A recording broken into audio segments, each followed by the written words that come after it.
40 കോടിന്റെ പള്ളി, അതിനെതിരെയാണ് നിങ്ങൾ ആക്ഷേപങ്ങൾ ഉന്നയിക്കുന്നത്.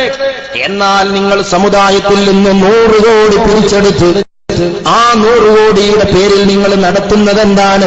നിങ്ങളെ ചാനലിലുള്ളത് എന്താ? കാരണം എന്താ അറിയോ?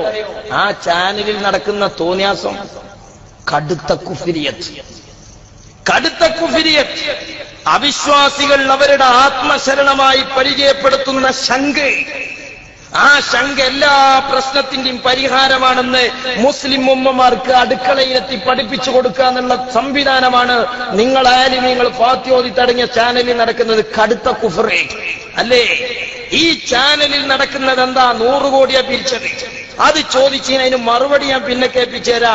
ആ ചാനൽ എന്താണെന്ന് സാമ്പിൾ മനസ്സിലാക്കി. വളരെ ഫലപ്രദമാണ്.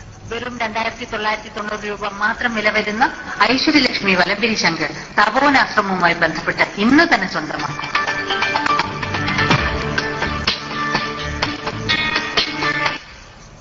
എല്ലാ പ്രശ്നത്തിനും ആ ശംഖ് പരിഹാര അല്ലേ? പാണക്കാട്ട തങ്ങളെ ഏലസ് പരിചയപ്പെടുത്തിയാൽ ഞങ്ങൾക്ക് പൊരുത്താ.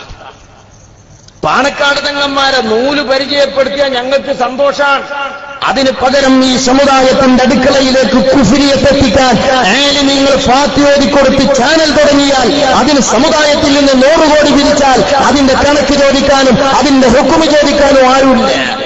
പിന്നെ ഇതിലെന്താ നടക്കുന്നത്? കടുത്ത ബിദ്അത്ത് അല്ലേ?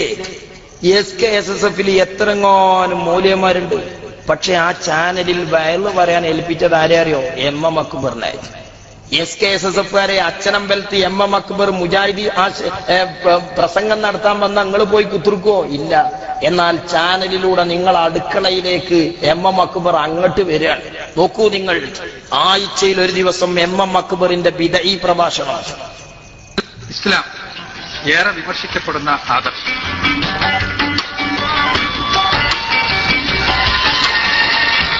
ഇസ്ലാമിനപ്പോ വ്യക്തമായ ഒരു രാഷ്ട്രീയ കാഴ്ചപ്പാടോ സാമ്പത്തിക കാഴ്ചപ്പാടോ ഒന്നുമില്ല. ഒരു വ്യക്തികൾ ജീവിക്കേണ്ട മാർഗം പറഞ്ഞു തരാം. അതിൽ ജീവിച്ചു പോകുമ്പോ സ്വാഭാവികമായി മാറുക എന്നുള്ളതാണോ?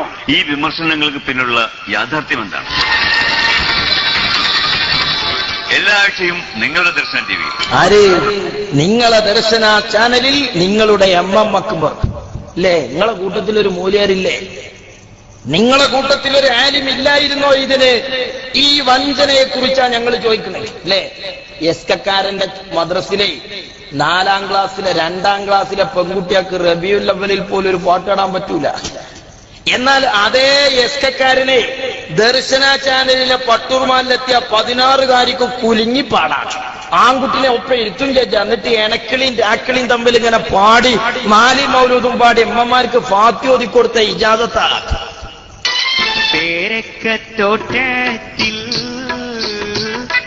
മൈന കേഴുന്നു താരക്കത്ത് പറയുന്നു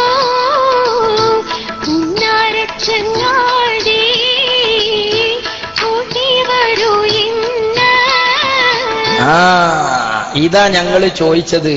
AP ഉസ്താദ് 40 കോടി പിരിച്ചുണ്ടാക്കുന്ന പള്ളിയിൽ ഹദ്ദാദുർ റാത്തീബും നടക്കുമ്പോ നിങ്ങൾ പിരിച്ചുണ്ടാക്കിയ 100 കോടിയുടെ ചാനലിൽ നടക്കുന്നത് ഈ തോന്നിവാസങ്ങളാണ്. അതിനെന്താ ഇയാൾ മറുപടി പറഞ്ഞത് അറിയോ? കള്ളുടിയും കയ്യൊട്ടിയ മാതിരി. ഒരു കള്ളുടിയൻ കടല വാങ്ങിയാണ്ട് കുറച്ചിങ്ങനെ പോവുക. പക്ഷെ ഇവന്റെ കയ്യുറക്കാത്തത് കൊണ്ട് ഇടണ കടലൊന്നും തൊള്ളിക്കെത്തുന്നില്ല, അങ്ങോട്ടും ഇങ്ങോട്ടും. ഇത് കണ്ട് ബാക്കിൽ ഒരാൾ ഇവനെ കളിയാക്കി ചിരിച്ച് അതൊരു കള്ളുടിയനാ. ഓങ്ങനെ കയ്യൊട്ടുമ്പോ ഇങ്ങനെയാ കയ്യേ. ഇതുപോലെ ഇവർ നമ്മളുണ്ടാക്കിയ പള്ളിയിൽ ഹദ്ദാദുർ റാത്തീബ് നടക്കുമ്പോ ഇവർ 100 കോടി പിരിച്ചുണ്ടാക്കിയ ചാനലിൽ ഈ ജാതി തോന്നിയാസ നടക്കുന്നത്. അതാ നമ്മൾ ചോദിക്കണത്. അതിന് ഇയാൾ മറുപടി പറഞ്ഞ എന്താ അറിയോ? നിങ്ങളുണ്ടാക്കണ പള്ളിയിൽ ഹദ്ദാദുർ റാത്തീബോ, ഞങ്ങളുണ്ടാക്കിയ പള്ളിയിൽ പിന്നെ എത്താ സക്കാഫി? നിങ്ങളുണ്ടാക്കിയ പള്ളിയിൽ എത്താന്ന് ഞങ്ങൾ ചോദിക്കൂല. കാരണം റബ്ബിന്റെ ഒപ്പിക്കോടുകൂടെ പിളർന്നതിന്റെ ശേഷം നിങ്ങളൊരു പള്ളി ഉണ്ടാക്കിയിട്ടില്ല. പിന്നെ അതിലെത്താന്ന് ചോദിക്കൂല. പണ്ടത്തെ ബാപ്പപ്പാരുണ്ടാക്കിയ പള്ളി ആയതുകൊണ്ട് അതിലിപ്പോഴും ഹദ്ദാദുർ റാത്തീബ് ഉണ്ട്. അത് ഞങ്ങൾക്ക് ചോദിക്കേണ്ട കാര്യമല്ല. നിങ്ങളെ ചാനലിനെ കുറിച്ചാ ചോദ്യം. അതിന് മുമ്പ് ഒരു പള്ളിനെ പറ്റിയ മറുപടി.